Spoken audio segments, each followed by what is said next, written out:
সালাত আদায় করি, কিন্তু আমাদের জীবনে সালাত কোনো উপকার করে না কেন? সালাত পড়েও উপকার পায় না কেন? এই বিষয়টা নিয়ে আমি সংক্ষেপে কথা বলবো। এখন 11:30 বাজতে যাচ্ছে। মোকাররম আলোচনা যতটুকু করেছে এতটুকুই যদি আপনারা আমল করেন তো ইনশাআল্লাহ আল্লাহ আপনাদেরকে জান্নাত দেবেন ইনশাআল্লাহ। শোনার মানুষ আছে, কিন্তু আমল করার মানুষ নাই। আমল করেন না আপনারা।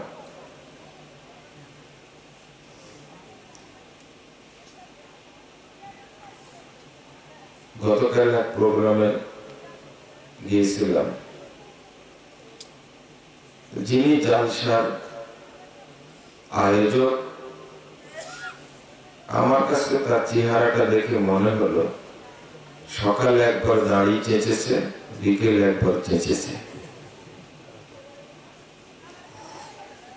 বলেন একটা কথা, অন্ধ ছেলের নাম পদ্মলোচন। তার জালসা করারই বা কি দরকার? পায়ের দিকে তাকিয়ে দেখলাম যে প্যান্টটা টাকনুর নিচে এমন ভাবে রেখেছে তাতে মনে হচ্ছে রাস্তায় যত ময়লা, গু, গোবর সবই লেগে গেছে এর সাথে। মানে ও এখন আপাতত অপবিত্র, কিন্তু সালাতের সময় ওই প্যান্টটায় আবার গুটায় রাখবে। এটা কি মুসলমানের স্বভাব না মুনাফিকের স্বভাব? ও মনে করে আল্লাহ এটা বুঝে না। কি মনে করে? আপনারা যে বক্তব্যটা শুনছেন তাতে আপনাদের উপরে কোনো প্রভাব পড়ে না। এই ইদানিং কিছু ছেলে, তরুণ, মধ্যবয়সী, আলহামদুলিল্লাহ তাদের মধ্যে পরিবর্তন আসছে, কিন্তু যারা কালো হাড্ডি, আপনাদের ভাষায় কি বলেন আপনারা? খুব বদ হলে বলেন কি কালো হাড্ডি। এরা কিন্তু পরিবর্তন হবে না। বয়স 55, 60, 65, 70 হয়ে গেছে, মানে শয়তান ওকে এমন চাবি দিয়েছে, মানে ওর পরিবর্তন হওয়ার আর কোনো সুযোগ নেই। বক্তব্য শুনে যদি পরিবর্তন না হয়, জীবনে পরিবর্তন না আসে, এই বক্তব্যটাই কাল কিয়ামতের মাঠে আপনার বিরুদ্ধে অবস্থান করবে। জালসার সভাপতিকে সাক্ষী দেওয়া লাগবে না, আমাকেও সাক্ষী দেওয়া লাগবে না। এই হাদিসটাই আপনার বিপক্ষে সাক্ষী দেবে, কোরআনের আয়াতটাই আপনার বিপক্ষে সাক্ষী দেবে। অন্তত এইটা বুঝেন আপনি, কারণ কান দিয়ে শুনছেন, কান দিয়ে শুনছেন, চোখ দিয়ে দেখছেন। কান, চোখ, অন্তর তো সাক্ষী দিবেই, এটা তো এসেইছে। ইন্নাস সামআ ওয়াল বাসারা ওয়াল ফুআদা কুল্লু উলাইকা কানা আনহু মাসউলা। আল্লাহু আকবার। আল্লাহ বলেন চোখ, কান, চোখ, ওয়াল ফুআদ, অন্তর। অন্তরে যে কি কল্পনা করেছিলেন সেটা কেউ জানে না, কিন্তু সবগুলোকে জিজ্ঞেস করা হবে এবং সবগুলোই আসল কথাটা বলে দেবে। আপনি মুখ দিয়ে প্রতিবাদ করবেন, ধমক দিবেন কানকে, চোখকে, অন্তরকে। ইয়াউমা নাখতিমু আলা আফওয়াহিহিম ওয়া তুকাল্লিমুনা, এটা আপনার মুখস্থ আছে, সূরা ইয়াসিনের আয়াত না এটা? পৃষ্ঠাটা পড়তে পড়তে ছেড়ে ফেলে দিয়েছেন, তাই না? সূরা ইয়াসিন পড়া আর অন্য সূরার পড়া ফজিলত কিন্তু একই। সূরা ইয়াসিন একবার পড়লে কোরআন 10 বার খতম করার সওয়াব পাওয়া যায়। এটা জাল হাদিস। এটা কি জাল হাদিস? সূরা ইয়াসিন পড়ে যদি ঘুমান আর ওই রাত্রিতে যদি কেউ মারা যায় তাহলে নিষ্পাপ হয়ে মারা যাবে, এটাও জাল হাদিস। কেউ যদি সূরা ইয়াসিন পড়ে ঘুমায়, সকালবেলা ঘুম থেকে উঠে যখন, তখন তার কোনো পাপ থাকে না, এটাও জাল হাদিস। এক কথায় সূরা ইয়াসিনের স্পেশাল কোনো ফজিলত নেই। কথা মনে থাকবে? ওই সূরার মধ্যে এসেছে আল্লাহ মুখে কি মেরে দিবেন, ইয়াউমা নাখতিমু আলা আফওয়াহিহিম, তাদের মুখে আমি মোহর মেরে দেব। তো মোহর কষ্টে মারলে কথা বলতে পারেন না, আপনি চেপে ধরলে কথা বলতে পারেন না, আর এটা কি ফিক্স করে দিবেন, ঢালাই। ঢালাই বুঝেন তো? তো ওটা তো প্রতিবাদ করতে পারবে না, কারণ যা শুনেছে বলে দিবে, আর চোখ যা দেখেছে বলে দিবে। 556 নম্বর হাদিস সহিহ মুসলিম এসেছে, আল কুরআন হুজ্জাতুল্লাহ আও আলাইক। সহিহ মুসলিমের হাদিস, কুরআন কাল কিয়ামতের মাঠে তোমার পক্ষে সাক্ষী দিবে অথবা তোমার বিপক্ষে সাক্ষী দিবে। কোরআন শুনেছেন, যেটা আমল করেছেন, কোরআন আপনাকে সুপারিশ করে জান্নাতে নিয়ে যাবে। কোরআন শুনেছেন, মানেননি, ওই কোরআন আপনার বিরুদ্ধে দাঁড়িয়ে আপনাকে জাহান্নামে দিয়ে দিবে। সোজা ভাষা বুঝেছেন কি? কথা শুনে যে আমল করেন না, বয়স 70 হয়ে গেছে, অন্তত 50 বছর যাবৎ শুনে আসছেন আপনি এই কথাটা, কাফনের নিচে কাপড় পরা হারাম, আজও পড়ছেন আপনি। ভুল বললাম? আজও পড়ছেন আপনি। আমার এই কথাগুলো বলার উদ্দেশ্য ছিল যে যেটা শুনবেন সেটা কি করবেন? ইনশাআল্লাহ তো বলছেন না, এটাও জং ধরে গেছে। জং ধরা বুঝেন? ইনশাআল্লাহর একটা প্রভাব আছে। বক্তব্য দিচ্ছি মানে এক নেত্রে আমার দিকে তাকায় থাকবেন, এখন চিন্তা বাড়িতে নিয়ে যাবেন না। কথা বোঝা গেছে? আশা করি, আমিও দোয়া করি যে আল্লাহ মানুষ যেন বক্তব্য বুঝে এবং বক্তব্য যেন আমল করে। এই দোয়াটা যেন কবুল হয় না। প্রতিদিন বক্তব্যের আগে কথাটা বলি আল্লাহকে, যখন ঘরে বসে থাকি তখনও বলি, আল্লাহ আজকে যা বলবো মানুষ যেন বুঝে এবং এই বক্তব্যের আমল করে। আমি একটা বড় দোয়া করি প্রত্যেক প্রোগ্রামে, আজকেও করেছি। কি দোয়া? কি দোয়া করেছি? 5 মিনিটও হয়নি, ভুলে গেছেন।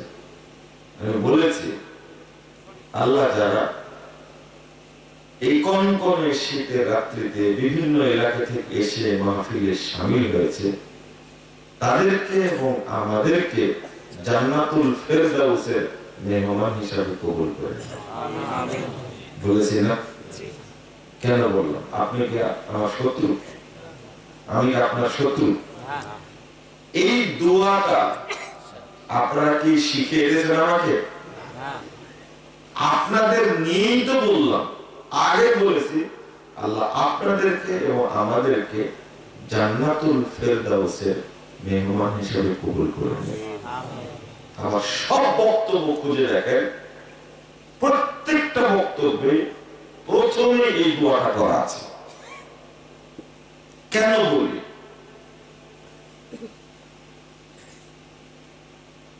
হয়তো আজকে একটা কবুল হতে পারে, আজকে হয়তো শেষ বক্তব্য হতে পারে, হতে পারে না?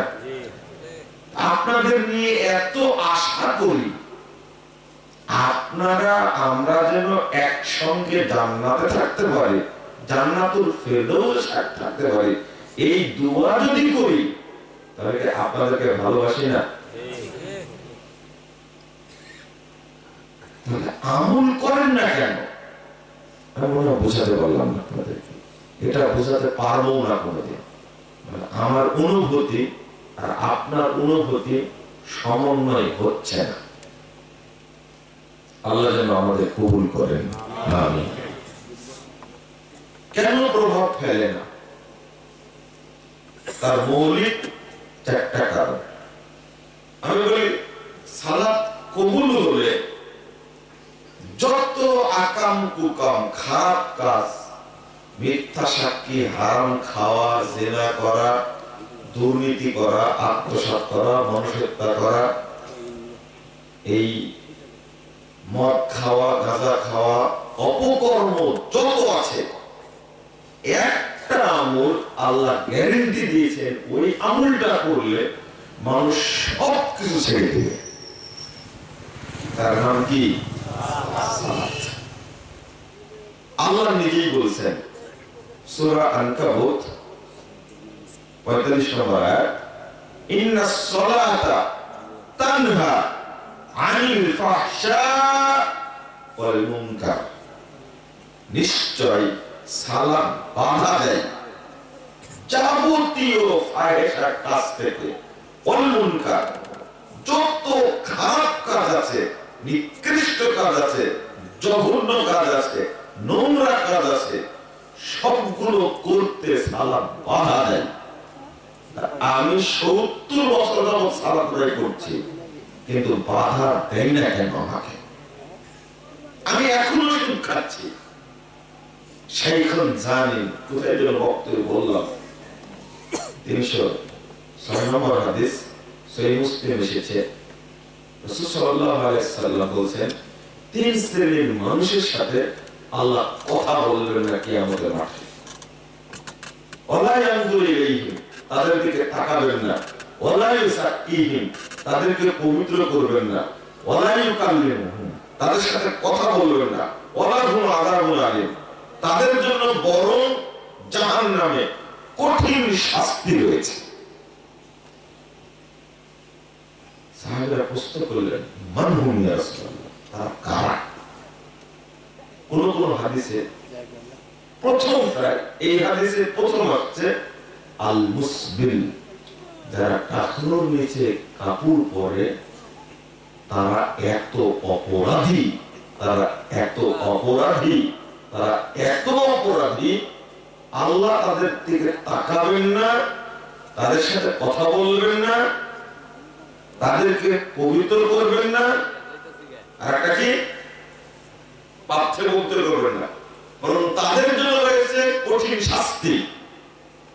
এর মধ্যে একটা আছে শাইখুন জানি, অর্থাৎ বৃদ্ধ জেনাকার,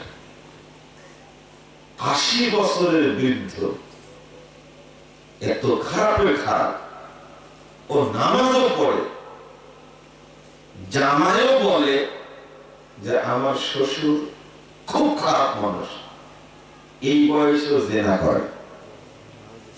ছেলেও বলে আমার বাপ খুবই খারাপ, বাপ বলে পরিচয় দিতে লজ্জা করে, কারণ এখনো জেনা করে। খুব অর্থশালী, খুব অর্থশালী, জগৎটাকে ভালো আছে, মুখে দাঁড়িয়ে আছে, মাথায় টুপি আছে, অর্থশালী, কিন্তু কি জেনার সাথে লিপ্ত। নাউযুবিল্লাহ। নামাজ পড়ে কি করে? কি করে? বয়স 60, 55, 50 হয়েছে, নামাজও পড়ে, প্রতি মাসে থাইল্যান্ডে যাই। কোথায়? থাইল্যান্ড একটা জঘন্য রাষ্ট্র, খারাপ রাষ্ট্র। প্রতি রাতে 2-3টা মেয়ের সাথে সে দৈহিক সম্পর্কে লিপ্ত থাকে। ও আবার নামাজও পড়ে। এক লোক আমাকে বলছে যে ও যদি মুসাফা করতে আসে আপনার সাথে, আপনি মুসাফা করবেন না, যদি হাত বাড়া দেয় না তাও মুসাফা করবেন, কারণ ও এত খারাপের খারাপ। মুখে দাঁড়িয়ে আছে, কি আছে? দাঁড়িয়ে আছে, নামাজও পড়ে, কিন্তু একজন লুচ্চা। লুচ্চা বুঝেন তো? পৃথিবীটা এখন লুচ্চার কারখানা হয়ে গেছে। একজনকে বলে কি করব? একজন লুচ্চার বিদায় হলো কিছুদিন আগে, জানেন আপনারা? পৃথিবীর সবচেয়ে বড় সন্ত্রাসী আর বড় মুরল লুচ্চা একটা। আরো কিছু লুচ্চা আছে, ওদের নাম বললে খারাপ লাগবে, বলছি না। পৃথিবীটাই লুচ্চার কারখানা হয়ে গেছে এখন। একজন দুজনের কথা কি বলবো, কিন্তু নামাজ পড়ানো লুচ্চা হয় কি করে, লম্পট হয় কি করে? বুঝেননি কথা? এত খারাপ হয় কি করে? তাহলে কি ও আসলে নামাজ পড়ে না ভণ্ডামি করে? ভণ্ডামি। আপনি মনে রাখবেন, আজ থেকে আপনার নামাজ হয় না। সালাত কবুল হলে ওর দ্বারা কখনো অন্যায় কাজ হতে পারে না। এই বিড়ি খোরের কথা বলবেন আপনি, 3 শ্রেণীর মানুষ খুব খারাপ।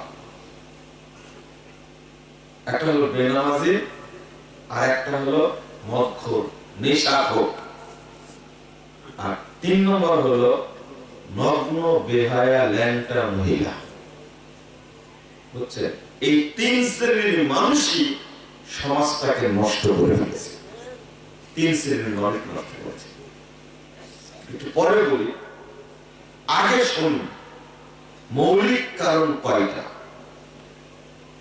সালাত আমাদের উপকার করতে পারে না কেন? আজকে শিরোনাম কি? সালাত আমাদের উপকার করতে পারে না কেন? আমি কিছুদিন দুনিয়ার কবরে ছিলাম, তো এই বইটা জাল হাদিসের কবরে রাসূল সাল্লাল্লাহু আলাইহি ওয়াসাল্লাম সালাত, এই বইটার ভূমিকায় আমি নিজে একটা কথা লিখে রাখছি, কিন্তু অতটা উপলব্ধি করিনি। একজন বড় আলেমের সাথে দেখা হলো, প্রথম সাক্ষাতে তিনি একটা কথা বললেন যে তোমার বইটা আমি 3 বার পড়েছি, সবচেয়ে যে বাক্যটি আমার ভালো লেগেছে সেটা হলো, যে নামাজ দুনিয়াতে মানুষের উপকার করতে পারে না, পরিবর্তন করতে পারে না, ওই সালাত কিয়ামতের মাঠে তার উপকার করতে পারবে না। আমার কাছে মনে হয়েছে আসলেই বাস্তব। আমি লিখেছি বুঝিনি, তিনি 3 বার পড়েছেন, পড়ে বুঝেছেন, হয়তো বা জ্ঞানী মানুষ, আল্লাহ ইবাদত করুক। তো আমি যেটা মনে করি যে যে সালাত আপনি পড়ছেন, এইটা যদি আপনাকে হেফাজত করতে না পারে এই পাপ থেকে, আপনাকে যদি দ্বীনের পথে এগিয়ে না নিয়ে যেতে পারে, এই সালাতই কাল কিয়ামতের মাঠে আপনার বিপক্ষে সাক্ষী দেবে। এবার বুঝাতে পেরেছি? তাহলে সালাত ওইভাবে আদায় করুন যেন কিয়ামতের মাঠে আপনাকে উপকার করতে পারে। এমন একটা ইবাদত রাসূল সাল্লাল্লাহু আলাইহি ওয়াসাল্লাম বলেছেন, এই হাদিসের সনদ সহিহ, তাবরানী আওসাত 1859 নম্বর হাদিস, আউয়ালু মা ইউহাসাবু বিহিল আবদু ইয়াওমাল কিয়ামাহ আস-সালাহ। কাল কিয়ামতের মাঠে প্রথম বান্দার হিসাব নেওয়া হবে সালাতে। ফাইন সালাহ সালাহ সাইয়্যিদুল আমাল। সালাত যদি শুদ্ধ হয়, তাহলে শুদ্ধ আর অশুদ্ধ বলে আছে কিছু। কথা বোঝা গেছে? শুদ্ধ আর অশুদ্ধ বলে কিছু আছে। যদি সালাত শুদ্ধ হয়, সঠিক হয়, তাহলে সব আমল সঠিক হবে, সব আমল গ্রহণযোগ্য হবে। আল্লাহু আকবার। তাহলে অন্য যাকাত, হজ, সিয়াম, সাদাকা, আখলাক, আমল সবগুলো কবুল হওয়ার জন্য প্রথম শর্ত কি? সালাত কবুল হওয়া। আর সালাত যদি নষ্ট থাকে, সালাত যদি ভুল থাকে, সমস্ত আমল নষ্ট বলে প্রমাণিত হবে। ফাসাদাত মানে এখানে নষ্ট হওয়া, কি হওয়া? নষ্ট হওয়া, সব আমল নষ্ট হবে। ফাসাদাত সাইরু আমালি, সব আমল নষ্ট হয়ে যাবে। লা হাওলা ওয়ালা কুওয়াতা ইল্লা বিল্লাহ। তাহলে আপনাকে এক নম্বর দেখতে হবে সালাত কবুল হচ্ছে কি হচ্ছে না। কবুল হলে তো তৃপ্তি পাওয়ার কথা, তাই না? আপনাদের সবার অভিযোগ একটা, নামাজ পড়ি মন বসে না, তাই না? সালাত পড়তে লাগলে নানান চিন্তা, ইটের চিন্তা, বালির চিন্তা, সিমেন্টের চিন্তা, দোকানের চিন্তা, ওই জমির চিন্তা, টাকার চিন্তা, সব মাথায় চলে আসে, তাই না? তাহলে আপনি তৃপ্তি পান না। সেজদা দিয়ে দেরি হয় একটু, মনে হয় আরেকটু দোয়া করি, আরেকটু দোয়া করি। এইরকম মনে কার কার হয়? হাত তুলে যদি। আরেকটু দেরি করি, আরেকটু দেরি করি, আরেকটু দেরি করি, এইরকম অধিকাংশ মানুষের হয় না মনে। কি তাড়াতাড়ি সেজদা তুলতে পারলে মাঝে ইমাম 10 মিনিট লাগিয়েছে 4 রাকাত সালাতে, জোহরের সালাত। মুক্তাদিরা মসজিদ থেকে বের হয়েই সমালোচনা শুরু করেছে। নামাজ যখন একা একা পড়বে তখন দেরি করে পড়বে, জামাতে পড়ে এত আস্তে ধীরে পড়ছে, লোকের মনে হয় কাজ নাই, ইমামকে 10 হাত নিয়ে রেখে চলে গেল। আর ও যখন পড়েছে বাকি 4 রাকাত, মাত্র 3 মিনিটে ঠকাঠক মেরে ও আউট। এটা একটা ডিউটি পালন। কি এটা? সালাত না, ডিউটি পালন। এটা একাগ্রতা না। এক নম্বর বিষয় হলো সালাতে যে প্রস্তুতি, এই প্রস্তুতিটা আমাদের ভিতরে নাই। প্রথম কথা হলো সালাতের প্রস্তুতি নিতে হবে। প্রস্তুতি নিয়ে সালাত আদায় করেন, ইনশাআল্লাহ কবুল হবে, ইনশাআল্লাহ কবুল হবে। প্রস্তুতি কাকে বলে? বাংলাদেশের মহিলারা জোহরের সালাত এবং আসরের সালাত, আমি বলছি কোটিতে একজন থাকতে পারে, লাখে না। কতটা? কোটিতে থাকতে পারে একজন, কোটিতে, যে জোহর সালাতটাও রাইট টাইমে পড়ে। অধিকাংশ মহিলাই জোহরের সালাতটা পড়বে 2:30টার দিকে। তার আগে ওর বাচ্চাকে খাওয়াবে, ওর হাজবেন্ড আসছে বাড়িতে, কি নাই বলে রান্না বাড়া করবে, সারা দিন গপ্প করে টিভি দেখে কাটাইছে। যখন সালাতের টাইম হয়ে যাচ্ছে 11:30টায় রান্না শুরু করলো, ও সালাতটা পড়বে 2:30টায় গিয়ে।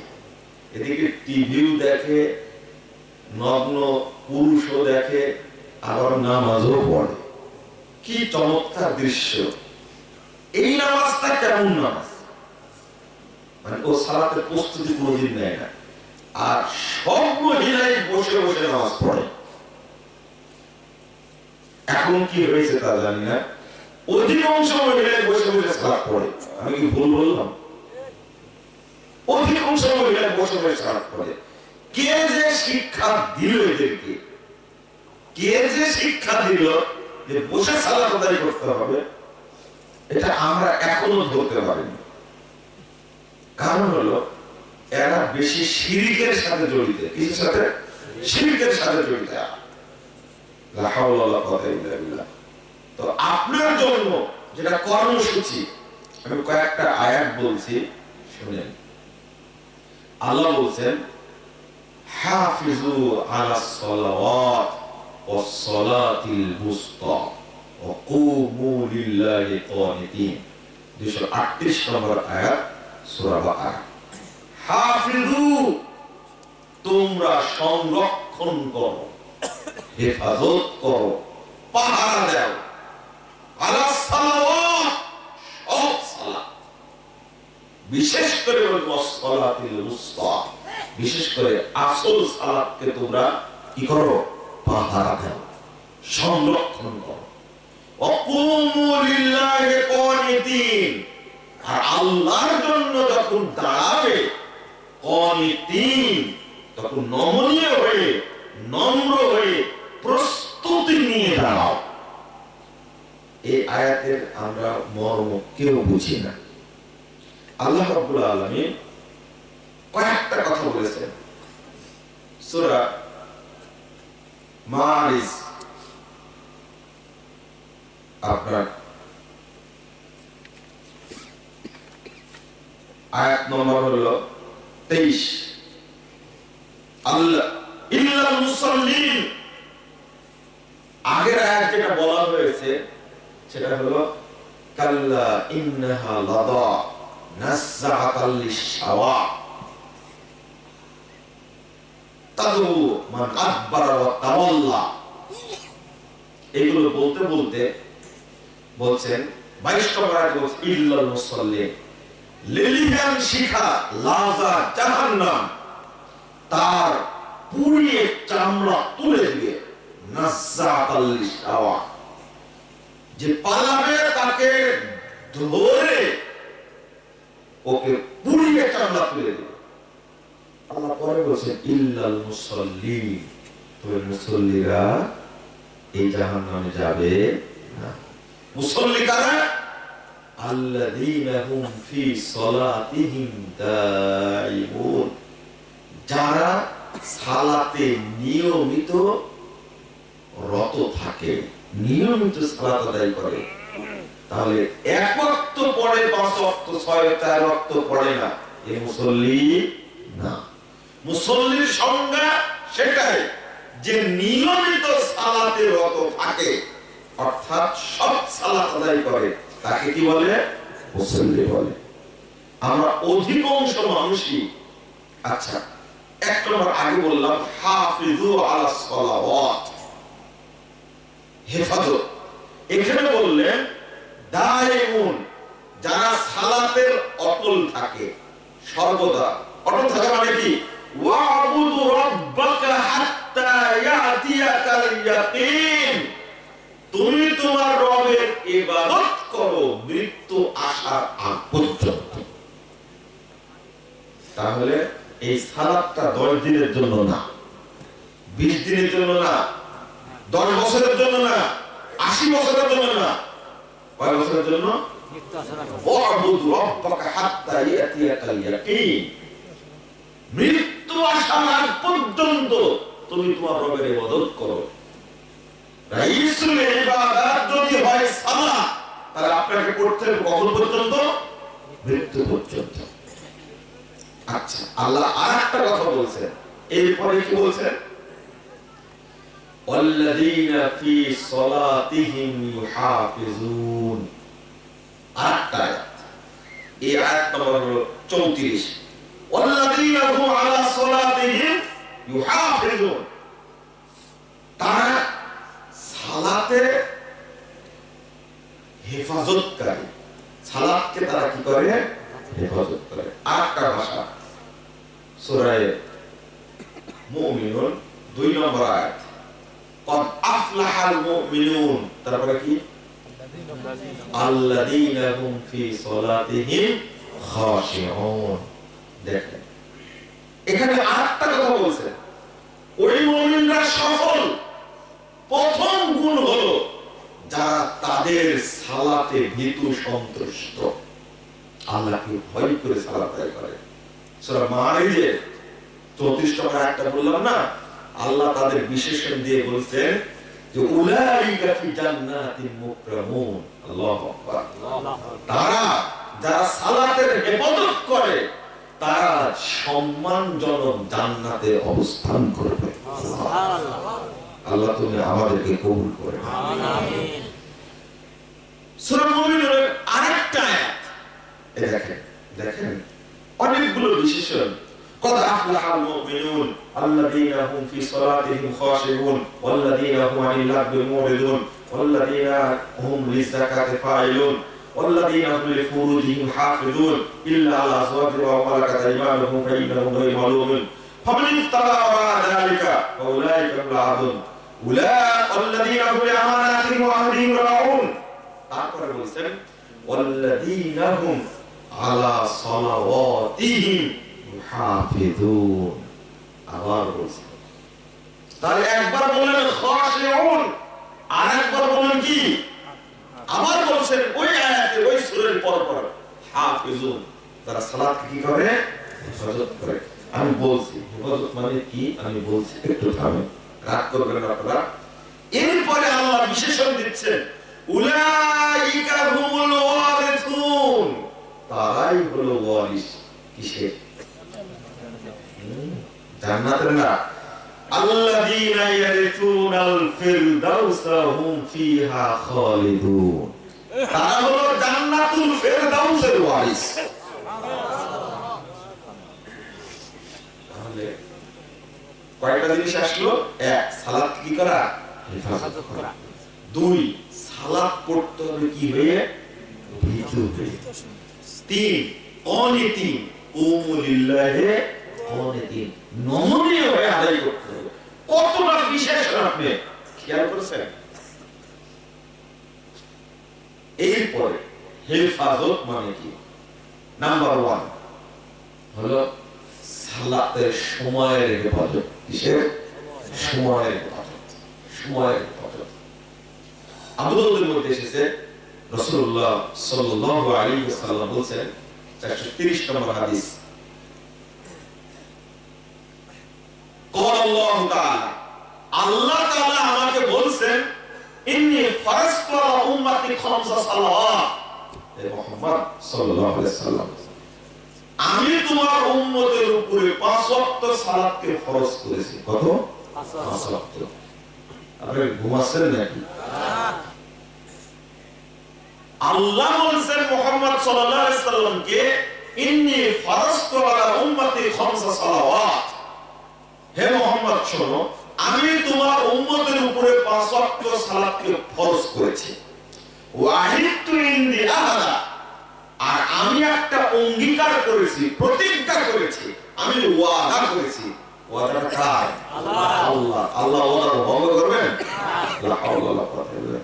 ইন্নাকা লা তুখলিফুল মিআদ, আল্লাহ কখনো ওয়াদা ভঙ্গ করেন না। যা ওয়াদা করবেন সেটাই বাস্তবায়িত হবে। আল্লাহ বলেন ওয়াহিদতু ইনদি আহাদা, হাদিসে কুদসি, আমি একটা অঙ্গীকার করেছি, আন্নাহু মান জাআলা ইউহাফিজ আলাইহিন্না লিওয়াক্তিহিন্না আদখালতুল জান্নাহ, যে 5 ওয়াক্ত সালাত আউয়াল ওয়াক্তে পড়ে আমার কাছে আসবে, আমি ওয়াদা করেছি আদখালতুল জান্নাহ, আমি তাকে জান্নাত দান করব। সুবহানাল্লাহ। তাহলে সালাতের হেফাজত এইটা আমাদের অন্যতম করণীয় একটা বিষয়। 2, যদি ওয়াক্ত মোতাবেক সালাত আপনি আদায় করেন, আল্লাহ কত খুশি হন, আল্লাহ কত খুশি হন। আল্লাহু আকবার।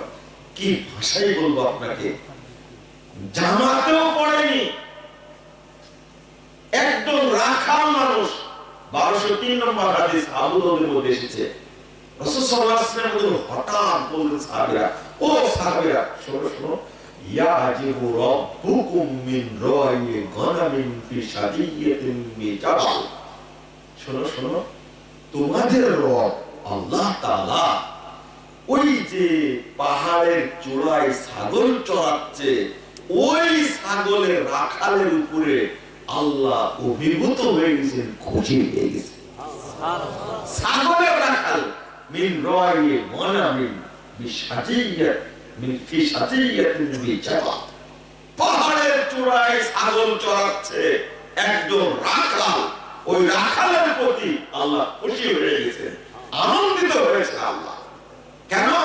ইউআযিনু ওয়া ইউসাল্লি, ও ওই জায়গাতে আযান দিয়ে সালাত আদায় করছে, ওখানে কেউ নাই, কেউ নাই।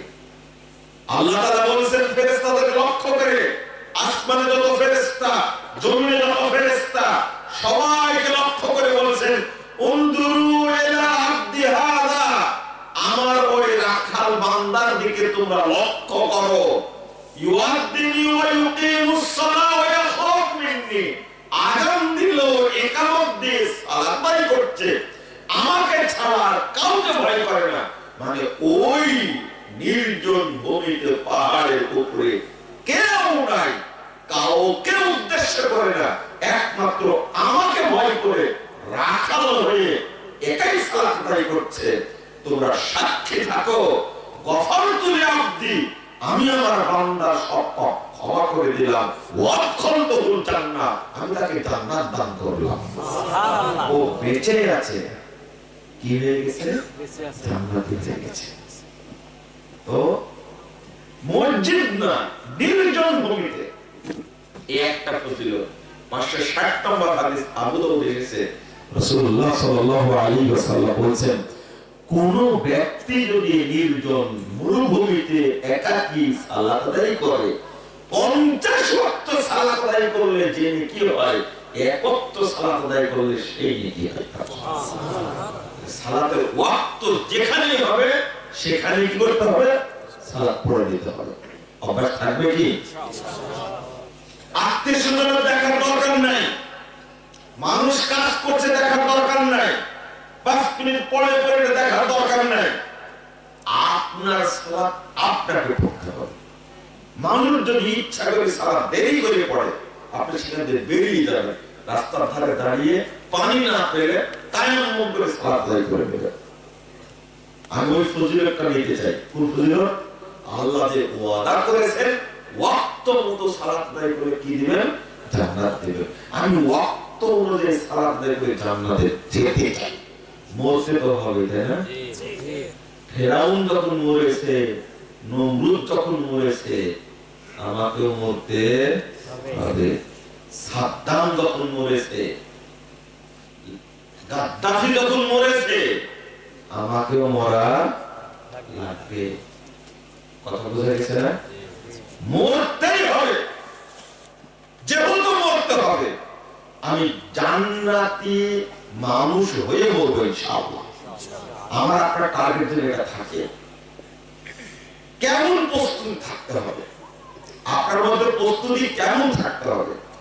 প্রথম প্রস্তুতি, আগে ওয়াক্তের বিষয়টা বলি। এখানে কে কে আল্লাহকে দেখতে চান? মেঘমুক্ত আকাশে, রাসূল সাল্লাল্লাহু আলাইহি ওয়াসাল্লাম বলেছেন, মেঘমুক্ত আকাশে পূর্ণিমার চাঁদ যেমন দেখা যায়, দেখতে কোনো সমস্যা হয় না। আল্লাহ সাল্লাল্লাহু বলছেন, 554 নম্বর হাদিস সহিহ বুখারীর মধ্যে এসেছে, কে এইভাবে আল্লাহকে দেখতে চায়? কে কে দেখতে চান? হাত তুলে তো দেখুন। সবাই তুলছে, তাই না? আল্লাহ তুমি আমাদেরকে কবুল করো, আমিন।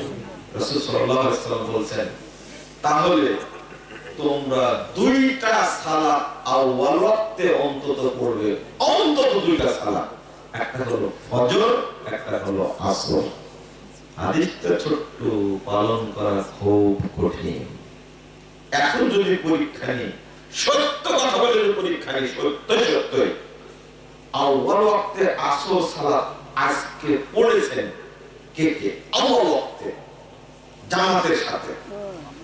লোক অনেক, হাতের সংখ্যা কম। কথা বুঝতে পারছেন? আউয়াল ওয়াক্তে পড়া। আউয়াল ওয়াক্তে কয়টা হয়েছে আজকে? কয়টা আউয়াল ওয়াক্ত হয়েছে? হ্যাঁ, 3টা। 3:23 ওয়াক্ত শুরু। আমেন, আমাকে বললে হবে। আসর সালাত রাজশাহীতে যদি হয়, হ্যাঁ 3:21 ঠিক বলছেন, 3:21 হবে।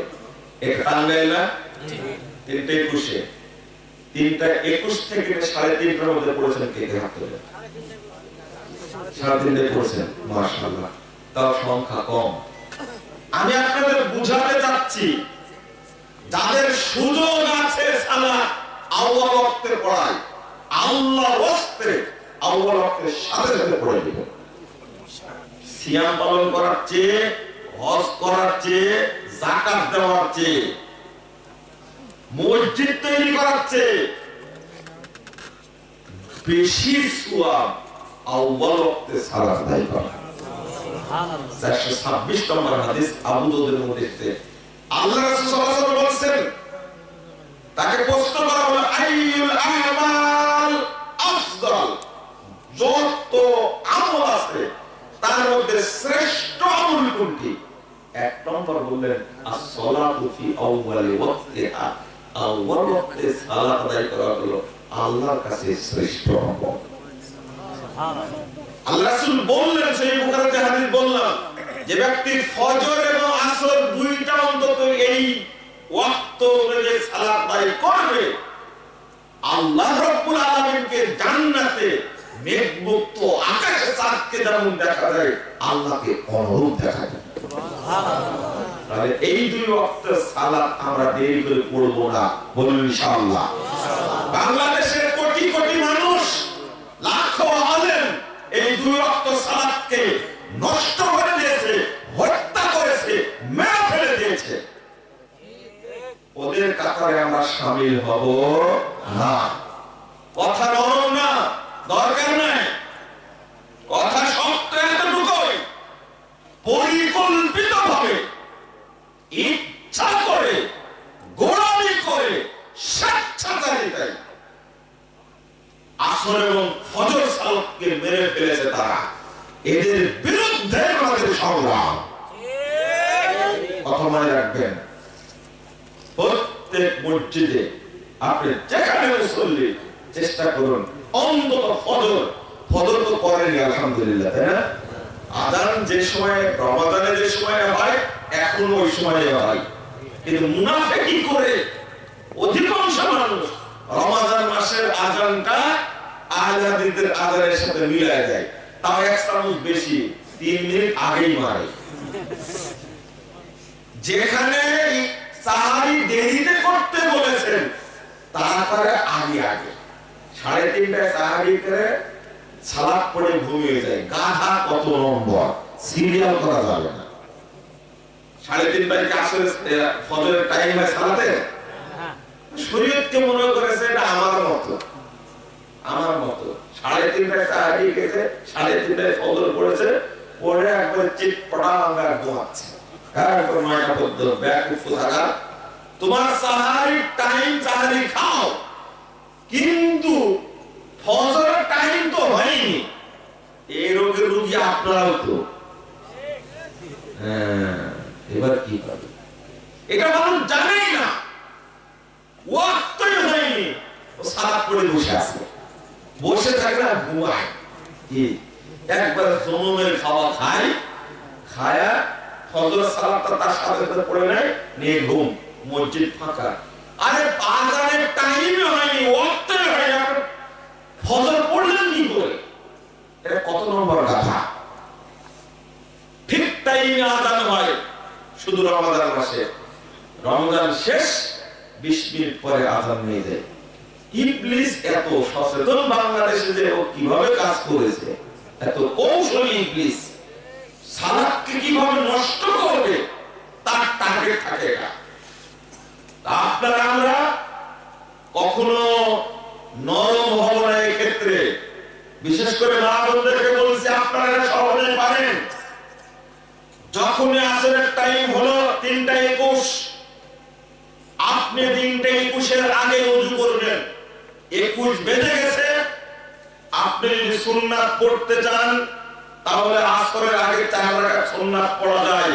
রাসূল সাল্লাল্লাহু আলাইহি ওয়াসাল্লাম বলেন, যে ব্যক্তি আসরের আগে 4 রাকাত সুন্নাত পড়ে আল্লাহ তার উপরে রহম নাযিল করে।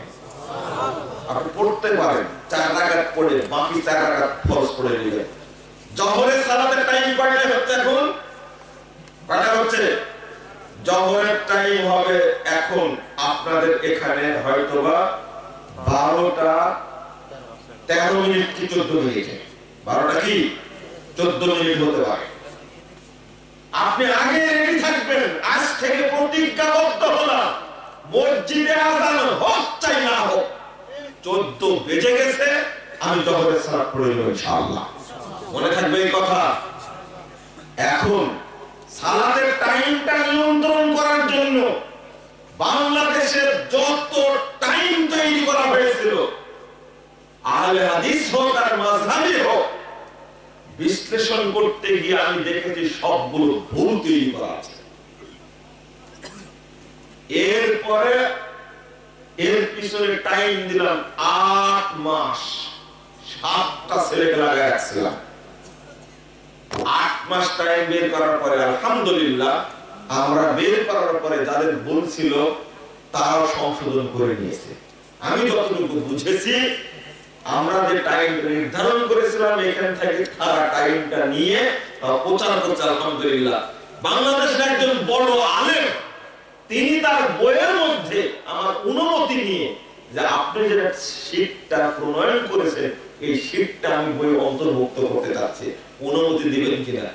অনুমতি লাগবে না, অনুমতি না নিলেও চলতো, এটা সাদকা জারিয়া একটা নেকি বলে যথেষ্ট আমার জন্য।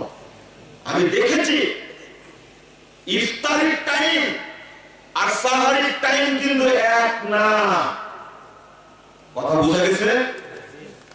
আমি যদি উদাহরণ দিয়ে একটা ছোট্ট একটা উদাহরণ শুনেন, বক্তব্য ফিরে যাব। রাজশাহীতে ইফতারির টাইমে ঢাকার সাথে যোগ হচ্ছে 8 মিনিট। কয় মিনিট? 8 মিনিট। তাহলে সাহারিতেও ঢাকার সাথে যোগ হবে কয় মিনিট? 8 মিনিট। এইটাই হলো রং ভুল ধারণা। অবস্থাটা কি হচ্ছে? অথচ ঢাকার সাথে সাহারির টাইমে যোগ হবে 3 মিনিট। কয় মিনিট? 3 মিনিট পরে 8 মিনিট পর্যন্ত সাহারিটা যে খেলেন আপনি, আপনার সিয়াম আছে না নাই? এই ভুলটা যখন ধরলাম প্রথম, কিন্তু আরেকটা জিনিস লক্ষণীয়, আবহাওয়া বিভাগ কিন্তু এই সর্বনাশটা করে। আবহাওয়া বিভাগে সর্বনাশটা করে। আবহাওয়া বিভাগ কিন্তু ঠিকই সাহারির টাইম আর ইফতারির টাইম আলাদা করেই দেয়, কিন্তু আমরা মনে করেছি টাঙ্গাইলে ঢাকার সাথে যোগ হবে কয় মিনিট? 3 মিনিট। তাই না? কয় মিনিট? 3 মিনিট। আপনি কি জানেন সাহারির টাইমে গিয়ে ঢাকার টাইম আর টাঙ্গাইলের টাইম এক হয়ে যায়? এটা জানেন না আপনারা। এটা আপনারা কি জানেন না? শুধু এটা না, শুধু এটা না, আরেকটা, রাজশাহী টাইমের সাথে ঢাকার টাইম যোগ হয় কোন মাসের জন্য? মাত্র 4 মিনিট। আর সারা বছর যোগ করে কয় মিনিট? 8 মিনিট। না মানে মনে করেন যে এই মাসে যোগ হবে ঢাকার সাথে কয় মিনিট? 4 মিনিট, কিন্তু ইফতার করছি আমি আগের হিসাবে 8 মিনিট পরে। বিরক্ত হচ্ছেন আপনারা? বুঝেন, একটু বুঝেন তো, বক্তব্য প্রতিদিন শুনে। তাহলে ইফতারটা আমি আহলে হাদিস হয়ে টাইম মেইনটেইন করার পরেও কয় মিনিট পরে করলাম? 4 মিনিট পরে করলাম। আমি জাতিকে তখন বুঝাতেই পারিনি। একজন ব্যক্তির সাথে, বড় মানুষের সাথে বসলাম এটা সংশোধন করানোর জন্য। বড় মানুষ শোনার পরে বললেন যে এটা আমার মাথায় ঢুকলো না, যেভাবে আছে ওইভাবে ছাপাও। আমি বললাম যেটা বুঝার পরে করে ছাপানো যায়, আচ্ছা ছাপানো হলো। শেষ পর্যন্ত না জানায় যেটা সঠিক ওটা ছাপাই দিল, লাগলো তো মারামারি। নির্দেশ আসলো ছাপানো জিনিস, বলছে কলম দিয়ে কারেকশন করে মানুষের কাছে দেয়। বুঝলেন কথা? কইছি তো কইছি 27। বুঝলেন কথা? কইছি তো কইছি 27 যুদ্ধ করেছি আমরা, দেশ স্বাধীন করেছি। পিছন থেকে বলছে আরে 71 বলো, না কইছি তো কইছি 27। ভুল হয়েছে তো হয়েছে, ভুল থেকে ফিরে আসবে না। পরে আলহামদুলিল্লাহ যখন আমি প্রকাশ করে দিলাম, পরে আলহামদুলিল্লাহ লাইনে আসছে যে এইভাবে হবে টাইমটা। কারণ গোপন করার কোনো সুযোগ নাই। এখন অন্তত নেটে 100টার বেশি অ্যাপস পাওয়া যাবে টাইমে, তাই না? নেটে আপনি অন করে রাখেন, আজান দেবে। আমি বলতে এই কথাটা বললাম কেন, নির্ভরযোগ্য জিনিস মানুষের সামনে পেশ করা এত জটিল, এত কঠিন এই বেদাতের যুগে, আর হক মানার লোক পাওয়া আরো কঠিন। আমি তো বললাম আপনি মেনে নিতে পারবেন না সহজে, ইমাম তো পারবেই না, আলেম তো পারবেই না। ভুল ধরেছে যে কোরআনের মধ্যে রুকু যোগ করেছে। কি যোগ করেছে? রুকু যোগ করেছে কোরআনের মধ্যে। একদম তেলে বেগুনে খেপে গেছে, যে বলছে এই ভুলটা না ধরলে চলতো না। ভুল ধরবে কি তাহলে? 20 রাকাত তারাবিকে এস্টাবলিশ করার জন্য 4th শতাব্দী হিজরিতে কোরআনের মধ্যে রুকু শব্দটা সংযোজন করেছে। আর হাদিস ভাইরাও রুকু যোগ দিয়ে দিয়েছে। আমরা কোরআন প্রিন্ট করছি আলহামদুলিল্লাহ, দোয়া করবেন, একবারে ফ্রেশ। তাবিজ বিক্রি করার জন্য কোরআন আসেনি, ভুয়া দুয়া শিক্ষা দেওয়ার জন্য কোরআন আসেনি। যাচাই করতে গিয়ে দেখছি 4th শতাব্দী হিজরিতে বুখারার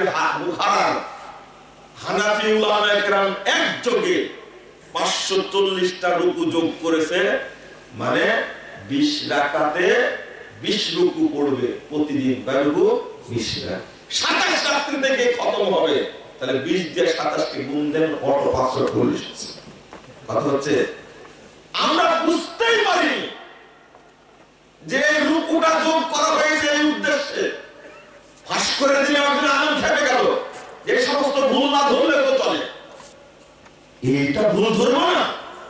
20 রাকাত তারাবি রাসূল সাল্লাল্লাহু আলাইহি ওয়াসাল্লাম পড়েছেন, সাহাবা কেরাম পড়েছেন, আমরা পড়বো কেন? আর এটা ঢুকায় দিয়েছে এর মধ্যে। আমি তথ্য ফাঁস করবো না, বলবো না, এটা কি জায়েজ? রুকু তুমি ঢুকালে কেন কোরআনের মধ্যে? এই কোরআন কি তোমার বাবার কর্তৃক সম্পত্তি? আপনি সৌদি আরবের কোরআন খুলে দেখেন, কোরআন মধ্যে কি নাই? রুকু নাই। সঠিক তথ্য উপস্থাপন করেছে, আপনি ভুল করেছেন, বাদ দেন। মনে রাখবেন, আমি মুজাফফর বিন মুহসিন যদি মনে করি আমার ভুল হয় না, তাহলে আমি আদমের বাচ্চা না ইবলিসের বাচ্চা। যে আদমের বাচ্চা তার ভুল হবে এবং স্বীকার করতেই হবে। আশ্চর্য কথা বলতে, ভুল তো হয়নি শয়তানের। কার ভুল হয়নি? শয়তানের। আর আল্লাহ নিজে বলছেন কুল্লু আদম খাতা ওয়া খায়রুল খাত্তাইন আত-তাওয়াবুন। প্রত্যেক আদম সন্তান ভুল করে, আর যারা ভুল থেকে ফিরে আসে আল্লাহর কাছে তারাই শ্রেষ্ঠ মানুষ। আমরা সংশোধন করতে সমস্যাটা কি? যা বলতে গেছিলাম ওই জায়গায় আবার ফিরে আসি। রাসূল সাল্লাল্লাহু আলাইহি ওয়াসাল্লাম বলেন, আসর সালাত ফজর সালাতকে মেরে ফেলেছি, তার উপরে আলোচনা। বেঁচে থাকতে, হায়াতে বেঁচে থাকতে কোনদিন সুন্নাত থেকে এক চুল পরিমাণ, এতটুকু কখনো নড়া সরা যাবে না। মরলেও না, ফাঁসি দিলেও না, ফাঁসি দিলেও না। কারণ দুনিয়ায় আসল না, আসল হলো আমার জান্নাত, আল্লাহর সাথে দিদার হলো আমার জান্নাত। আমি এখানে এসে সুন্নাতকে অবজ্ঞা করব সুযোগ নাই। মুহাম্মদ রাসূলুল্লাহ সাল্লাল্লাহু আলাইহি ওয়াসাল্লাম বলেন, ইন্না মিন ওয়ারাইকুম জামানা সাবরিন। সাহাবায়ে কেরাম, আমার মৃত্যুর পর পরে একটা যুগ আসবে, ধৈর্যের যুগ। এই যুগে কেউ সুন্নাতকে শক্ত করে ধরে রাখতে পারবে না, শক্ত করে ধরে রাখতে পারবে না সুন্নাতকে। ধৈর্যের যুগ আসবে। সুন্নাত মানতে গেলে তোমাকে জেলেমি বলবে, সুন্নাত মানতে গেলে তোমার উপরে মামলা হবে, সুন্নাত মানতে গেলে তোমার বিরুদ্ধে মিছিল হবে, তোমার বিরুদ্ধে সমালোচনা হবে। 10 10394 নম্বর হাদিস তাবরানী কাদিরের মধ্যে এসেছে। আল্লাহ রাসূল বললেন, শুনে রাখো, তবে লিলমুতামাসসিকি ফীহি, ওই যুগে যে ব্যক্তি আমার সুন্নাতকে হাতে হাতে শক্ত করে আঁকড়ে ধরে থাকবে, ফালাহু আজরু 50 শাহীদা, তার জন্য 50 জন শহীদের মর্যাদা রয়েছে। ওমর রাদিয়াল্লাহু বলছে, ইয়া রাসূলুল্লাহ আমিন্না মিনহুম, আল্লাহ রাসূল এই শহীদ কি তাদের যুগের, এই শহীদ কি তাদের যুগের, না আমাদের যুগের? বদর উহুদ খন্দকে শহীদ হওয়া তাদের। আল্লাহ রাসূল ধমক দিয়ে বললেন, আল্লাহ মিনকুম, না না তাদের যুগে না, বরং তোমাদের যুগে যারা শহীদ হয়েছে এই রকম 50 জন শহীদের মর্যাদা পাবে। রাসূল সাল্লাল্লাহু আলাইহি ওয়াসাল্লাম বলেন, 555 নম্বর হাদিস সহিহ বুখারী খুলুন। আল্লাহ রাসূল বলেন, ফজর এবং আসরে টাইম পরিবর্তন হয়, ফেরেশতা পরিবর্তন হয়। কি পরিবর্তন হয়? ফেরেশতা পরিবর্তন হয়। আল্লাহর কাছে যখন ফেরেশতারা যায়, ইয়া রাজুল মালাইকা, ফেরেশতারা আল্লাহর কাছে চলে যায়। আল্লাহ নাকি সব জায়গায় থাকে। এই হাদিসও পড়ে আমার ব্যাখ্যাও করে উল্টা। কোন দিকে বুঝাবেন আপনি? আল্লাহ জিজ্ঞেস করেন ফেরেশতাদেরকে, কাইফা তারাকতুম ইবাদি, ও ফেরেশতারা, ও ইয়া আল্লাহ, আল্লাহ জানেন। এরপরে এটা সাক্ষী হওয়ার জন্য আল্লাহ জিজ্ঞেস করেন, আমার বান্দাদেরকে কিভাবে রেখে আসলে, কিভাবে রেখে আসলে? ফেরেশতারা জবাব দেয়, তারাকতুহুম ওয়া হুম ইউসাল্লুন ওয়া ইলা আইনাহুম ওয়া হুম ইউসাল্লুন। আল্লাহ যখন ছেড়ে এসেছি তাদেরকে, তখন তাদেরকে সালাত অবস্থায় রেখে এসেছি, আর যখন তাদের কাছে গিয়েছিলাম তখনও তাদেরকে সালাত অবস্থায় পেয়েছিলাম। আসর এবং ফজরের এত গুরুত্ব, ফজর পরে সূর্য ওঠার একটু আগে, আসর পরে সূর্য ডুবার একটু আগে, এই দুইটা সালাতকে শেষ করা হয়েছে। আর রাসূল বলেছেন, মান সাল্লাল বারদাইন দাখালাল জান্নাহ, যারা আসর এবং ফজর সালাত আগে ওয়াক্তে পড়বে তারা জান্নাতে যাবে। কি বলে? আর আসরের টাইমটা কখন, এইটা বোঝানোর জন্য রাসূল সাল্লাল্লাহু আলাইহি ওয়াসাল্লাম কি একটা উদাহরণ দিয়েছেন? একটা উদাহরণ দিয়েছেন আসর সালাতটা বোঝানোর জন্য। কয়টা? বিরক্ত হবে না, সামনে বলি। একটা বললেন, আশ-শামসু বাইদা নাকিয়া, সূর্য তাজা থাকতে, স্পষ্ট ফর্সা উজ্জ্বল থাকতে আসরের টাইম এক। লালিমা যখন সূর্যে আসবে তখন আসরের টাইম কি শেষ হয়ে গেছে। ঠিক আছে, এক। দুই, আরেকটা বললেন, যখন ছায়া, কোন কাঠির ছায়া সমপরিমাণ হবে তখন কি হবে?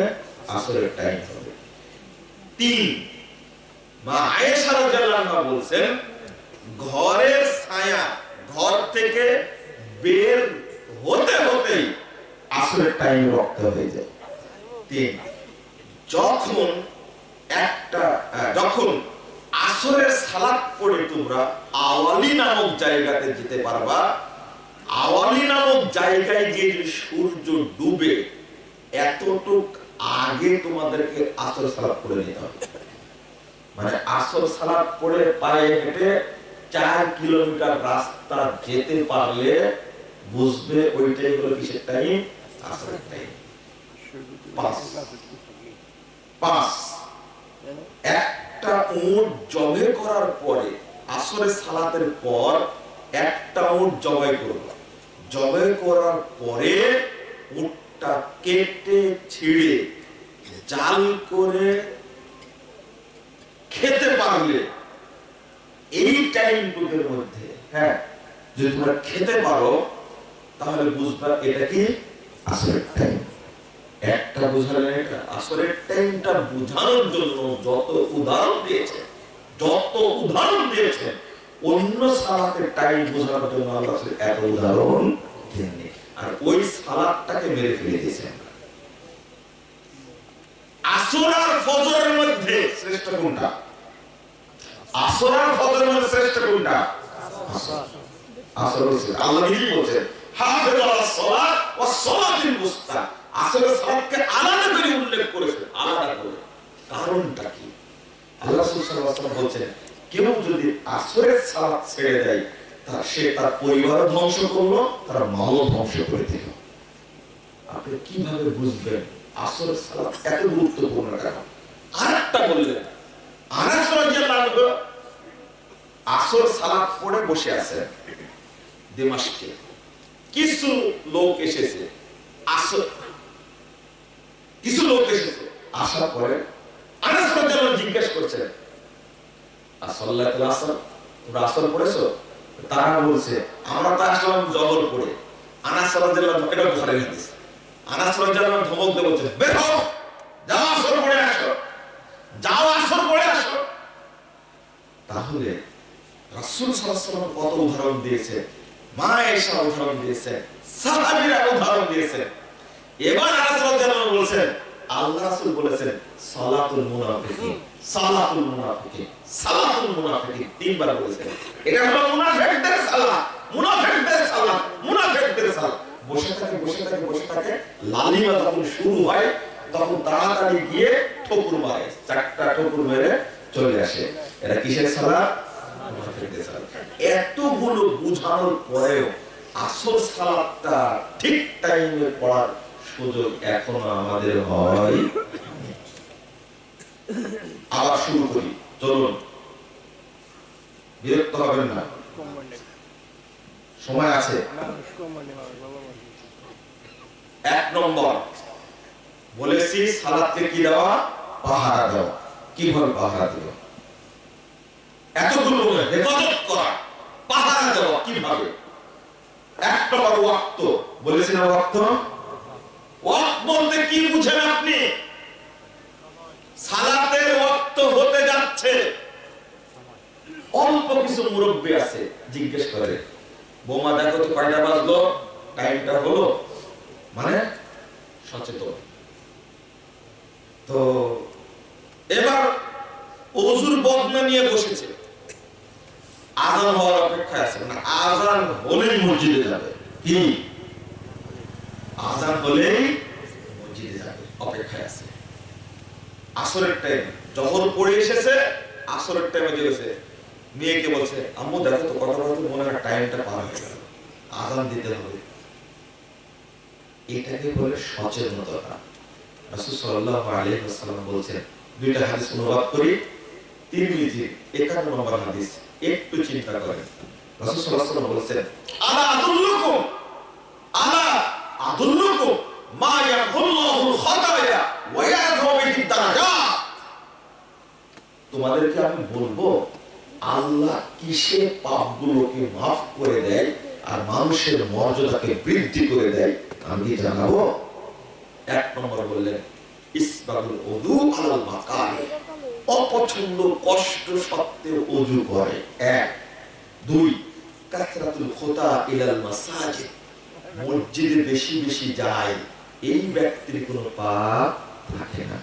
যে যত মসজিদে যায় আল্লাহ রাব্বুল আলামিন তার তত মর্যাদা বৃদ্ধি করে দেন। সুবহানাল্লাহ। আপনার গ্রামে হিসাব করেন, ইয়ারফাউ বিহি দারাজাত, এক মর্যাদা না, 2 মর্যাদা না, অসংখ্য সম্মান বাড়িয়ে দেন আল্লাহ। তারপরে বলেন ওয়ান্তাজির ইনতিজারুস সালাত বা'দাস সালাত, এক সালাতের পরে আরেক সালাতের জন্য অপেক্ষা করে। মানে জোহরটা পড়ছে এটা নিয়ে চিন্তা না, এখন আসর আবার মসজিদে এসে পড়তে পারবো কি না, বুঝেছেন কথা কি? যদি এই তিনটা যদি থাকে, আল্লাহ বলেন দালিকুমুর রিবাত, দালিকুমুর রিবাত, দালিকুমুর রিবাত, এটাই হলো পাহারা দেওয়া সালাতকে, এটাই হলো সালাতকে পাহারা দেওয়া, এটাই হলো সালাতকে পাহারা দেওয়া। আপনি মসজিদে সালাত পড়েন না, বাড়িতে পড়েন, কেন জানেন? আপনি ওয়াক্ত মোতাবেক পড়তে পারেন না। জোহর সালাতে যত মুসল্লি অংশগ্রহণ করে, আসর সালাতে তত মুসল্লি থাকে, মাগরিব সালাতে যত মুসল্লি অংশগ্রহণ করে, ফজর সালাতে তত মুসল্লি অংশগ্রহণ করে না। অথচ আসর আর ফজরই আল্লাহর কাছে শ্রেষ্ঠ সালাত, ফজিলত বেশি, কিন্তু মানুষ নাই, মানুষ নাই, ঘুমায়, আসরের সালাতে ঘুমায়, ফজরের সালাতেও ঘুমায়। আপনি ফজরের সালাত জামাতে পড়তে পারেন না কেন? মূল কারণ কি? মসজিদে যাওয়ার জন্য প্রস্তুতি, ওযুর যে ফজিলত, মসজিদে যাওয়ার যে ফজিলত। আল্লাহু আকবার। 662 নম্বর হাদিস সহিহ বুখারী খুলুন। আল্লাহ রাসূল বলেছেন, মান গাদা ইলা মসজিদ আও রাহা আ'তাহু আল্লাহু লাহু নুজুলাম মিনাল জান্নাহ কুল্লামা গাদা রাহা। আল্লাহু আকবার। সহিহ বুখারী হাদিস। কোন বান্দা সকাল সন্ধ্যা যতবার মসজিদে যায়, সকাল সন্ধ্যা যতবার মসজিদে যায়, আল্লাহ রাব্বুল আলামিন ততবার তার জন্য জান্নাতে মেহমানদারি আপ্যায়ন রেডি করে রাখেন। মরলেই পেয়ে যাবে, মরলেই পেয়ে যাবে। ইমাম নববী রাহিমাহুল্লাহ বলছেন সহিহ মুসলিমের ভাষ্যে, কারো বাড়িতে যখন মেহমান যায়, যতবারই যায়, মেহমানের জন্য সে আপ্যায়নের ব্যবস্থা করে।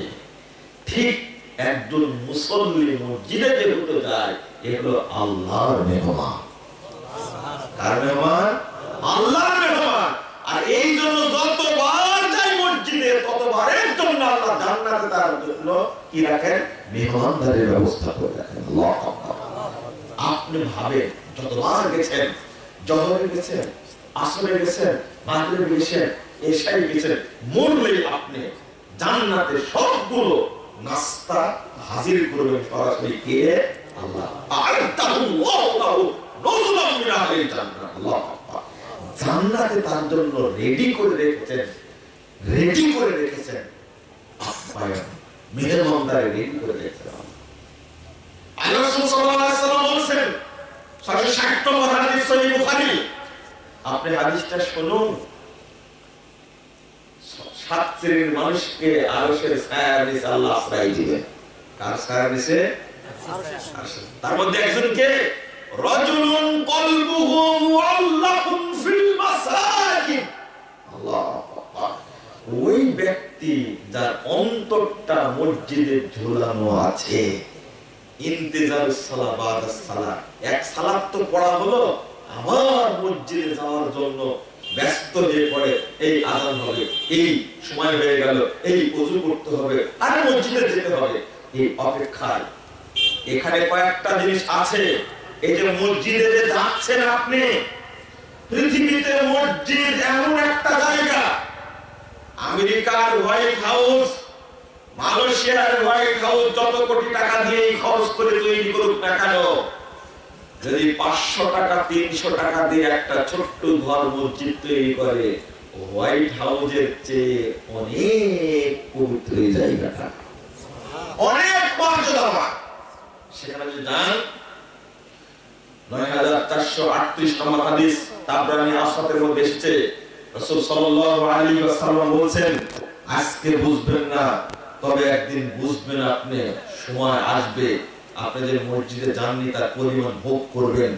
মুহাম্মদ সাল্লাল্লাহু আলাইহি ওয়াসাল্লাম বলেছেন, ইতার রাজুলু ফি কবরি, মানুষ যখন মারা যায়, আযাবের ফেরেশতাকে কবরে পাঠানো হয়। কোথায়? কবরে পাঠানো হয়। ফাইদা উতিয়া মিন কিবালি রাসিহি, যখন মাথার দিক দিয়ে ঢুকতে চায় কবরে আযাবের ফেরেশতা, কোন দিক দিয়ে? মাথার দিক দিয়ে ঢুকতে চায়। দাফাতুহু তিলাওয়াতুল কুরআন, তখন কুরআন তেলাওয়াত তাকে বাধা দান করে। সুবহানাল্লাহ। তেলাওয়াত করেছে, কুরআন বলবে, এই দিক দিয়ে ঢোকার তোমার অধিকার নেই, আমি এখানে পাহারাদার দিয়ে বসে আছি, আমি এখানে পাহারাদার হয়ে বসে আছি, ঢুকতে পারবো না। তখন এখানে না ঢুকতে পেরে একবার সামনে দিয়ে ঢুকবে।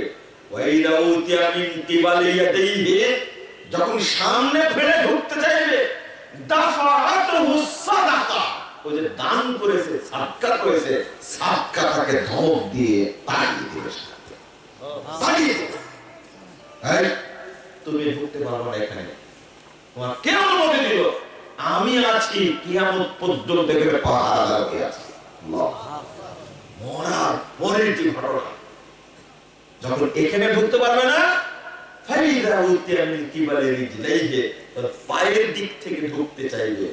রাসূল সাল্লাল্লাহু আলাইহি ওয়াসাল্লাম বলেছেন যখন পায়ের দিকে যাবে তখনই দাফাহু মাশিয়াহু ইলাল মাসাজিদ, ওই যে মসজিদে গেছে পদচিহ্ন, এই পদচিহ্নগুলো সেখানে তাকে বাধা দান করবে। সুবহানাল্লাহ। এই মসজিদে গেছে, তুমি আমাদের ঢুকবে কি করে? যখন আর ঢুকতে পারলো না, ওয়াসবরু হাজাজাহু, আল্লাহু আকবার, ধৈর্যের ফজিলত কত। এবার ধৈর্য তখন ওকে বন্দী করে ফেলবে, আটকা ফেলবে, কিয়ামত পর্যন্ত এই আযাবের ফেরেশতা বন্দী থাকবে, আর কবরে ঢুকতে পারবে না। তাহলে মসজিদে যাওয়ার কি ফজিলত আপনি ভাবতে পারেননি, কি পরিমাণ ফজিলত, অথচ মসজিদে যান না আপনারা। আপনি বলছেন এবার চলুন আযানের যে ফজিলত, আযানের জবাব দেওয়ার যে ফজিলত, ওযুর যে ফজিলত। 867 নম্বর হাদিস, সহিহ মুসলিম হাদিস, রাসূলুল্লাহ সাল্লাল্লাহু আলাইহি ওয়াসাল্লাম বলেন, যখন কোন বান্দা ওযু করে হাত ধুয়ে ফেললে আঙ্গুলের কুনির ফাঁক দিয়ে যত পাপ, সব পাপগুলো ঝরে যায়। যখন মুখ ধোয় পাপগুলো ঝরে যায়, মাথা মাসা করে, কান মাসা করে, যত পাপ হয়েছে সব ঝরে যায়, পা মাসা করে সব ঝরে যায়। হাত্তা ওয়ালাদাত কাওয়ালাদাত কায়াউমিন ওয়ালাদাত উম্মু, অবশেষে ওযু যখন শেষ হয়ে যায়, রাসূল সাল্লাল্লাহু আলাইহি ওয়াসাল্লাম বলেছেন ও যেন তার মায়ের পেট থেকে জন্ম নেওয়া সদ্য নিষ্পাপ শিশু সন্তান হয়ে গেছে। সুবহানাল্লাহ। ওযুর ফজিলত, ওযুর ফজিলত, ওযুর ফজিলত আরো যে আছে, আপনাকে কিভাবে বুঝাবো? এই যে আমাদের প্রস্তুতিটা দরকার। আমি সালাত পড়িনি, কেবল ওযু করেছি। রাসূল সাল্লাল্লাহু আলাইহি ওয়াসাল্লাম বলেছেন, মান তাওয়াদ্দা ওয়া আহসানা ওযুআ, 234 নম্বর হাদিস, সহিহ মুসলিম 122 পৃষ্ঠার হাদিস। আল্লাহ রাসূল বলেছেন, কেউ যদি সুন্দর করে ওযু করে, ওয়া ইয়াকুল আশহাদু আল্লা ইলাহা ইল্লাল্লাহ ওয়াহদাহু লা শারীকা লাহু ওয়া আশহাদু আন্না মুহাম্মাদান আবদুহু ওয়া রাসূলুহু, কেউ যদি এই দোয়াটা বলে ওযু করার পরে, মুহাম্মদ সাল্লাল্লাহু আলাইহি ওয়াসাল্লাম বলেছেন, ফুতিহাত লাহু আবওয়াবুল জান্নাতিল তামানিয়া, তার জন্য জান্নাতের 8টি দরজা উন্মুক্ত করে দেওয়া হবে। ইয়াদখুলু মিন আইয়াহা, যে দিক দিয়ে ইচ্ছা সেই দিক দিয়ে জান্নাতে প্রবেশ করতে পারবে। সুবহানাল্লাহ। এর জন্য কিন্তু প্রস্তুতি লাগবে। আস্তানা ওযুয়া, সুন্দর করে ওযু করা মানে কি? আযান হয়ে গেছে, ইকামত হয়ে গেছে, এক রাকাত হয়ে গেছে, দৌড় দিয়ে গিয়ে ওযু টযু করে নাকে মুখে পানি দিয়ে আল্লাহু আকবার, 3 রাকাত শেষ। এটা কি প্রস্তুতি? না না না, এটা প্রস্তুতি না। সালাতের জন্য আলাদা ট্রেনিং, প্রস্তুতি থাকতে হবে। বিমান ধরার জন্য 1 ঘন্টা আগে এয়ারপোর্টে না বসে থাকেন, বাস ধরার জন্য আধা ঘন্টা আগে গিয়ে বসে থাকেন। এই বাস আপনাকে জান্নাতে নিয়ে যাবে না, বিমান আপনাকে জান্নাতে নিয়ে যাবে না, কিন্তু যে জিনিস আপনাকে জান্নাতে নিয়ে যাবে এত ফজিলত, তার জন্য আপনার প্রস্তুতি নাই।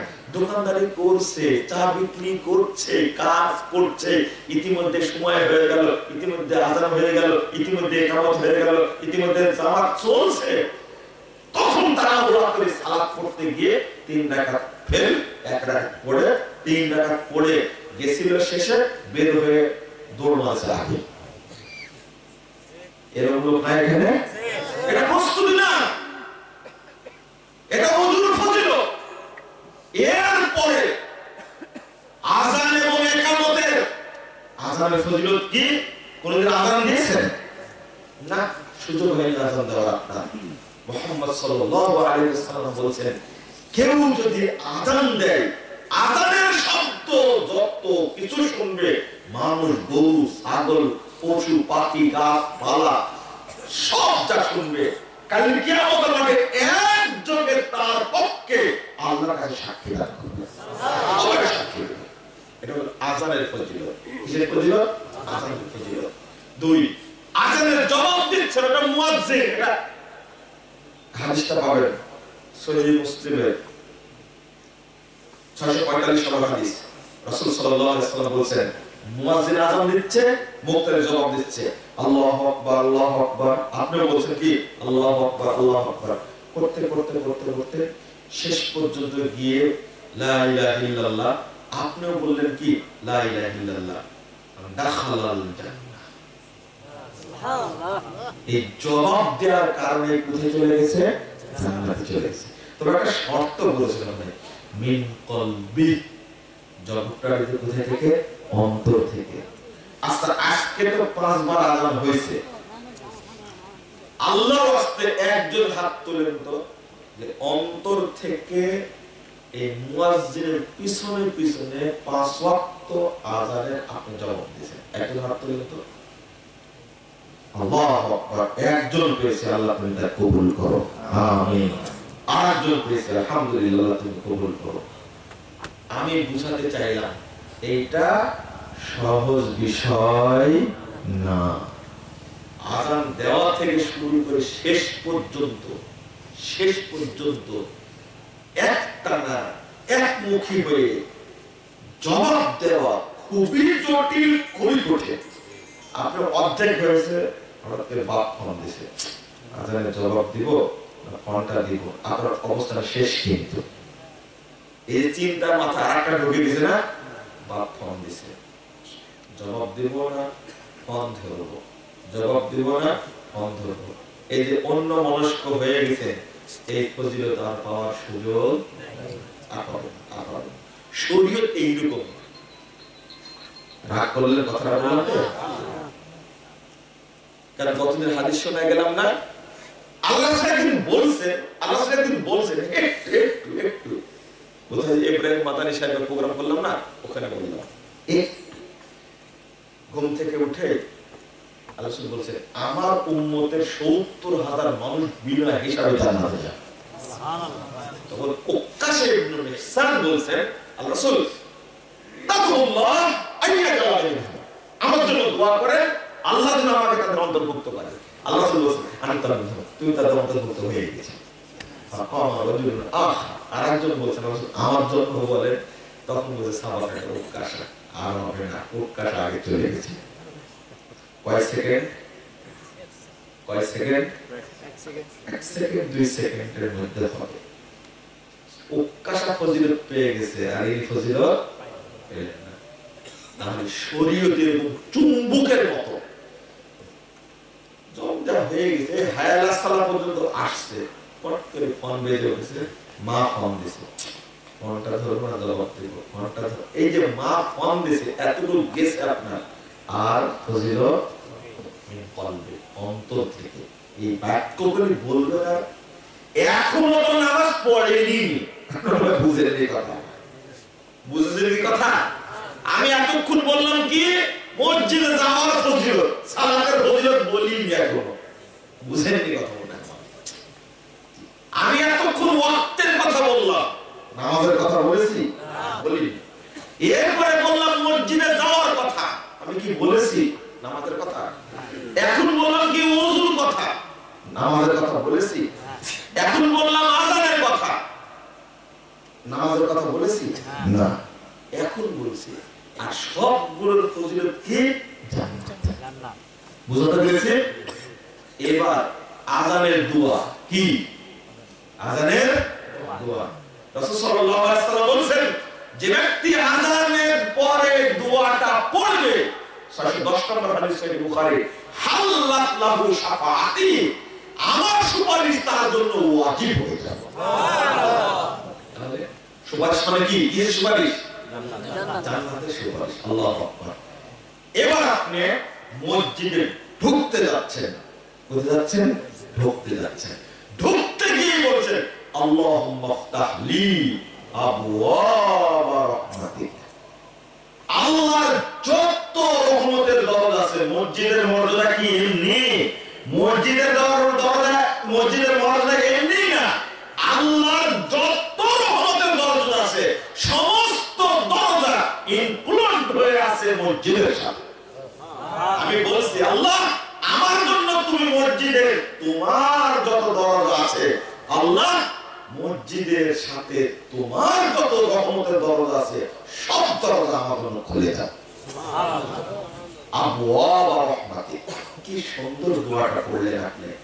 রাসূলুল্লাহ সাল্লাল্লাহু আলাইহি ওয়াসাল্লাম বলেছেন এরপরে যে ব্যক্তি মসজিদে ঢোকার সময় পড়বে আল্লাহুম্মা সাল্লি আলা মুহাম্মাদ ওয়া সাল্লিম আল্লাহুম্মা আফতাহ ইয়া আবওয়াব রহমাতিক আউযু বিল্লাহিল আযীম ওয়া বিওয়াজিহিল কারীম ওয়া সুলতানিল কাদীম মিনাশ শাইতানির রাজীম। এই দোয়াটি যে ব্যক্তি পড়বে মসজিদে ঢোকার সময় শয়তান বলল এখন থেকে নিয়ে পরবর্তী ফজর পর্যন্ত এ আমার কাছ থেকে হেফাজতে চলে গেল, একে আর আমি ধোঁকা দিতে পারবো না।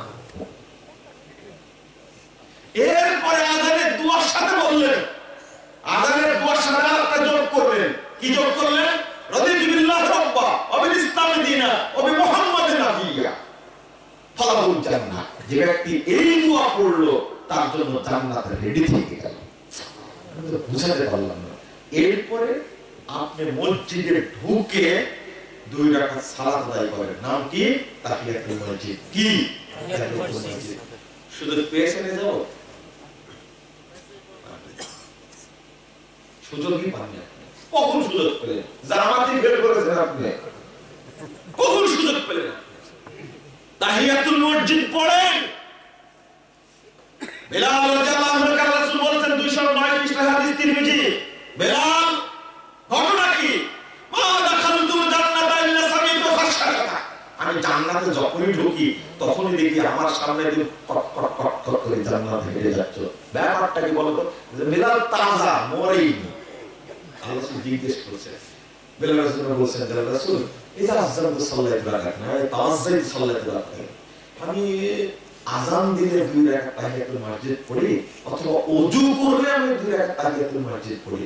রাসূল সাল্লাল্লাহু আলাইহি ওয়াসাল্লাম বলেছেন বেলাল আর বলতে হবে না, বিহিমা এই 2 রাকাত সালাতই তোমাকে আমার সামনে দিয়ে জান্নাতে হাঁটার সুযোগ দিয়েছে। সুবহানাল্লাহ। আরে এখনো সালাত পড়েনি, এখনো সালাত পড়ে গেল, ওযু আর তাহিয়াতুল মসজিদ চলছে। আল্লাহ রাসূল বলেছেন 212 নম্বর হাদিস তিরমিজির মধ্যে এসেছে, আদ-দুআউ লা ইউরাদ্দু বাইনাল আযানি ওয়াল ইকামাহ। আযান আর ইকামতের মাঝে আপনি সুন্নাত সালাত পড়ে বসে থেকে আল্লাহর কাছে বলছেন আল্লাহ তুমি আমাকে এটা দান করো। হাত তুলে বলেন। কি? হাত তুলে বলেন। হাত তুলে শুধু মাথা করবেন না, হাত তুলে বলেন, একাকি বলেন আল্লাহ আমি অসুস্থ দীর্ঘদিন যাবত, তুমি তো দোয়া কবুল করো, এই সময় আমার দোয়াটা তুমি কবুল করো। এই ইচ্ছে থাকেন না? সৌদি আরবে দেখছি আর মালদ্বীপে দেখলাম এতই ভালো লাগে, আল্লাহু আকবার, মসজিদ আযানের আগে ভর্তি হয়ে গেছে। আযানের পরে সালাত পড়ে এই যে কুরআন তেলাওয়াত শুরু করলো আর এই যে দোয়া পড়া শুরু করলো। মসজিদে হারামে যারা গেছেন, হজ করতে গেছেন, উমরা করতে গেছেন, কুরআন পড়া লোকের সংখ্যা কত পৃথিবীতে? আল্লাহু আকবার। কত মানুষ, লক্ষ লক্ষ মানুষ একসঙ্গে কুরআন তেলাওয়াত করছে, সারা দিন তেলাওয়াত করছে। আপনার তো সুযোগই হচ্ছে না। কি চমৎকার ব্যাপার। রাসূল সাল্লাল্লাহু আলাইহি ওয়াসাল্লাম বলেছেন মান সাল্লা ইস্তাখারাকা বানাল্লাহু লাহু বাইতান ফিল জান্নাহ। 827 নম্বর হাদিস মুসলিমের মধ্যে এসেছে, যে ব্যক্তি রাতে দিনে 12 রাকাত সুন্নাত সালাত আদায় করবে তার জন্য আল্লাহ জান্নাতে একটি ঘর তৈরি করবেন। সুবহানাল্লাহ। তাহলে এখনো ফরজ কিন্তু পড়িনি। কি? এখনো ফরজ পড়িনি, আমি সুন্নাতের উপরে আছি। তাহলে এতগুলো যে স্টেপ আমি আজও অর্জন করতে পারিনি। জোহরের সালাতটা গত 1 সপ্তাহ প্রত্যেক দিন আপনি জোহরের পূর্বে 4 রাকাত পড়েছেন। হাত তুলে তো জোহরের পূর্বে পড়েছেন, পরে না। 1 সপ্তাহ, 1 মাস বললাম না, গত 1 সপ্তাহ। আজকে কি বার? বৃহস্পতিবার, তাই না? আজকে থেকে গত 1 সপ্তাহ জোহরের সালাতের পূর্বে 4 রাকাত পড়েছেন, একদিনও মিস যায়নি। হাত তুলে নিয়েছেন। একজন, এই তো মুরব্বী হাত তুলেছে আলহামদুলিল্লাহ, 2 জন 3 জন, কঠিন জিনিস। আল্লাহ রাসূল বলেছেন মান সাল্লা ক্বাবলা যুহরি বারাকা ওয়া মান সাল্লা বাদাহা বারাকা হারামাল্লাহু আলাইহি নার। যে ব্যক্তি জোহরের পূর্বে 4 রাকাত পড়বে, জোহরের পরে 4 রাকাত পড়বে, তার উপরে আল্লাহ জাহান্নামকে হারাম করে দেবে। সুবহানাল্লাহ। এর ফজিলত আছে, এর ফজিলত আছে, প্রস্তুতি নাই, পারি না। বন্ধুরা আমার, বক্তব্য শুনলেন, আমল করার চেষ্টা করবেন, বলুন ইনশাআল্লাহ। ফাঁকি দিবেন না, ফাঁকি দিলে কাকে দিবেন? আল্লাহকে। আল্লাহকে ফাঁকি দিবেন। বেনামাজির কথা বলবেন আপনি এখন, যে শুধু আমাদেরকে এক্সারসাইজ করলেন, বেনামাজির কিছু বললেন না। ও তো কাফের, ও তো মুসলিম না, ও শিয়াল, কুকুর, বানর, শুয়োরের চেয়ে, ও জানোয়ারের চেয়ে খারাপ। ওকে কেন বলবো? কেন বলবো ওকে? এত খারাপের খারাপ, বেনামাজির মতো খারাপ চায় পৃথিবীতে আল্লাহ সৃষ্টি করেন। ওর সম্পর্কে বলবো কেন? একটা হাদিস শুনেন, নিরাশ হবেন না, ভয় করবেন না। হাদিসটা বলি, নিরাশ হবেন না, ভয় করবেন না। তার বেনামাজিরা বুঝবে অবস্থাটা কি। সহিহ মুসলিমের 1010 নম্বর হাদিস, আল্লাহ রাসূল বলেছেন লা ইয়াজালুন নাস লা ইয়াজালু কওমুন ইয়াতাআখখারুনা লিস-সাফিল আউয়াল। এক শ্রেণীর মানুষ প্রথম কাতার পাবেই না, প্রথম কাতার ছেড়ে দিবে, সালাত আদায় করবে কিন্তু কি প্রথম কাতার পাবে না, হাত্তা খালি শেষে যাবে। শেষে দেখবেন, আপনার মনে পড়ছে না কে কে আপনাদের মসজিদে এরকম আছে? মনে পড়ছে না? আপনি একজন লা হাওলা ওয়ালা কুওয়াতা ইল্লা বিল্লাহ, তা স্বীকার করেছে দাও, তাই না? আল্লাহ রাসূল বলেছে হাত্তা ইউআখিরাহুল্লাহু ফিন-নার, অবশেষে এই সমস্ত লোকদেরকে আল্লাহ জাহান্নামে ফেলে দেবে। আবু দাউদে আসছে হাদিসটা, মুসলিমে আসছে। এক, ও মুসল্লি, নামাজি না বেনামাজি? নামাজি। এক নম্বরে কি? নামাজি। 2 নম্বর, মসজিদে পড়ে, জামাতেও পড়ে, ও ছোট্ট একটা অপরাধ, শুধু শেষ রাখা থেকে কি এতটুকু অপরাধের কারণে আল্লাহ বলছেন ওকে আল্লাহ কোথায় দিবেন? বেনামাজির কোন হিসাব করে লাভ আছে? বেনামাজির হিসাব করে লাভ আছে? লাভ নাই। বেনামাজি বুঝবে ও মরলে ওকে আপনাদের গোরস্থানে কবর দিবেন না। দেখি টাঙ্গাইলের মানুষ পারে কিনা, মরে গেছে, ও বলছে তোর জমিতে তুই কবর দে, আমাদের কবরস্থানে যেতে দিব না। এক, কবর যদি দিতেই হয় জঙ্গলে দিবেন। কোথায়? জঙ্গলে। বাঁশ কাটার দরকার নাই, গরম পানি করার দরকার নাই, তারপরে বোরন পাতার দরকার নাই, সাবানেরও দরকার নাই, আতরের দরকার নাই। যেভাবে মরেছে ওইভাবে, গরু যেভাবে পুঁতে ওইভাবে পুঁতে দিয়ে গেল। ওকে না পুঁতারই দরকার ছিল। পুঁতা বুঝেন তো?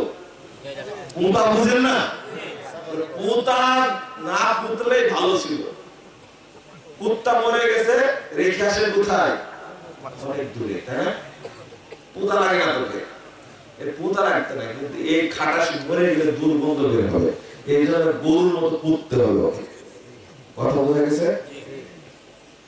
আমি জানাজা পড়তে নিষেধ করিনি, কিন্তু জানাজা তাদের পড়বে ওদের মতো যারা।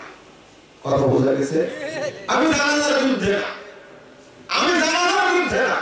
তুমি চেয়ারম্যানের বাপ হও না, এমপির বাপ হও না, মন্ত্রীর বাপ হও, শরীয়তের সাথে দাম নাই। মন্ত্রীর বাপ মারা গেছে, 1 কোটি মানুষ জানাজা হাজির হয়েছে, জীবনে পশ্চিম চিনেনি। সবাই যদি বলে বিসমিল্লাহি ওয়া মিল্লাতিল্লাহ মিল্লাতি রাসূলিল্লাহ, সবাই মিথ্যা কথা বলবে, কিয়ামতের মাঠে সবাই ধরা খাবে। ঠিক। কারণ মন্ত্রীর বাপের সন্তুষ্টিতে শরীয়ত চলে না।